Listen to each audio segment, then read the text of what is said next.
आपका मेरे चैनल भक्ति का ज्ञान में हार्दिक स्वागत है।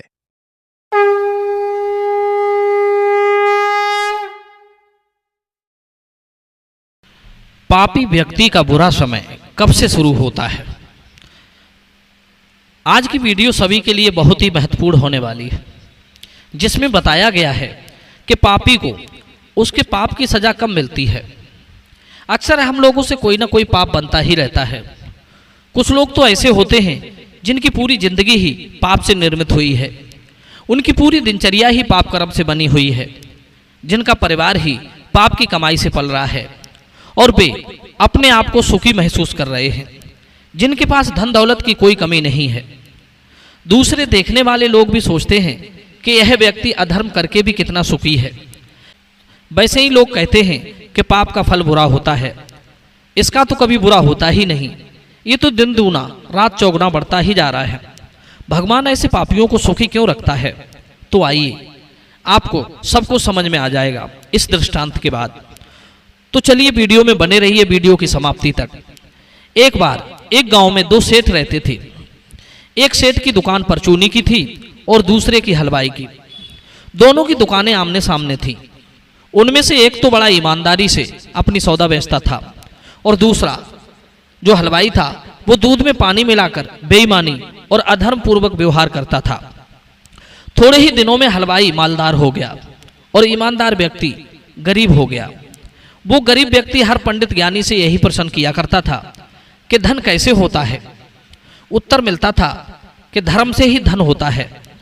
अब वो यह सोचकर बड़ा हैरान रहता था कि यदि धर्म से ही धन होता है तो उसका पड़ोसी अधर्म से कैसे मालदार होता जा रहा है। एक दिन उसके द्वार पर एक ज्ञानी साधु आए। उनसे भी उसने वही प्रश्न किया कि यदि धर्म से ही धन होता है तो अधर्म करने वाले मालदार क्यों होते हैं। प्रश्न सुनकर महात्मा जी चुप हो गए और कुछ दिन के लिए वहीं ठहर गए। धीरे धीरे कुछ दिन बीत गए। एक दिन महात्मा जी उस ईमानदार आदमी से बोले कि चलो भाई, आज तुम मेरे साथ गंगा स्नान करने चलो। मित्रों, अब तो महात्मा जी के साथ वो ईमानदार व्यक्ति चला गया। वहां पहुंचकर महात्मा जी ने एक आदमी से अधिक गहरा गड्ढा खुदवाया और उस गड्ढे में उस ईमानदार व्यक्ति को खड़ा किया। उसके बाद महात्मा जी ने दूसरे लोगों से उस गड्ढे में जल डालने को कहा। कई लोग घड़ा भर भर कर गड्ढे में जल डालने लगे।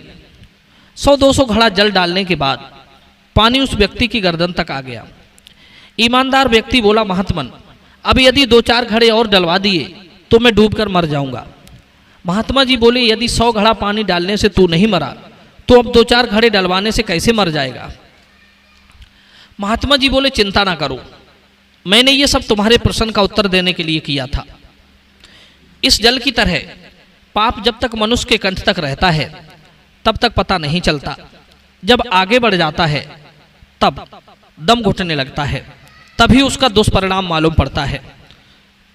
इसी तरह जब अधर्म से अर्जित की गई संपत्ति या तो आग लगने से भस्म हो जाती है, या चोर चुरा ले जाते हैं, या फिर किसी रोग या मुकदमेबाजी में समाप्त हो जाती है, तभी उसका दुष्परिणाम मालूम होता है।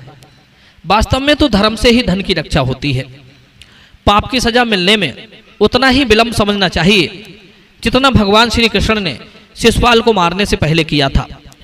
शिशुपाल जब सभा के बीच गाली निकाल रहा था और भगवान कृष्ण मौन खड़े थे, तब सब लोग यही समझ रहे थे कि शिशुपाल का भगवान कृष्ण कुछ नहीं कर पाएंगे। ठीक उसी तरह जब पाप और अत्याचार करने वाला व्यक्ति जब धनवान और सुखी संपन्न बनता जाता है, तब सबको यही लगता है कि वो अधर्म करके भी फलता जा रहा है। भगवान इसे कब दंड देंगे। मित्रों, कहते हैं बुरे का परिणाम बुरा ही होता है।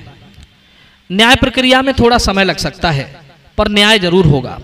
पाप का घड़ा जब भर जाता है तो वो एक दिन ऐसा फूटता है कि उसके प्रवाह में कुछ भी नहीं बचता, सब तबाह हो जाता है।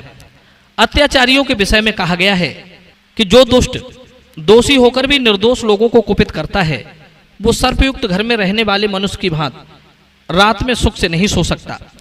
जिनका मन पापों में लगा रहता है वे लोग दूसरों के कल्याणकारी गुणों को जानने की इच्छा नहीं रखते। वे हमेशा दूसरों के अवगुणों को जीतने की इच्छा रखते हैं। जो व्यक्ति अर्थ की पूर्ण सिद्धि चाहता है उसे पहले धर्म का ही आचरण करना चाहिए। जैसे स्वर्ग से अमृत दूर नहीं होता, उसी प्रकार धर्म से अर्थ अलग नहीं होता। जो व्यक्ति समय अनुसार धर्म, अर्थ और काम का सेवन करता है, वो इस लोक और परलोक में भी अर्थ और काम को प्राप्त करता है। ईमानदारी से कमाया गया धन सदैव हितकारी होता है और पाप से कमाया गया धन व्यर्थ में जाता है। उस धन से आप पुण्य लाभ नहीं कमा सकते। ऐसा धन विपत्तियों को बढ़ाने वाला होता है। इसलिए धर्मानुसार कर्म करो, सदैव आप और आपका परिवार सुरक्षित रहेगा। अगर आपको ये वीडियो अच्छी लगी हो तो लाइक करें और शेयर करें और मेरे चैनल भक्ति का ज्ञान को सब्सक्राइब करें। आपका धन्यवाद।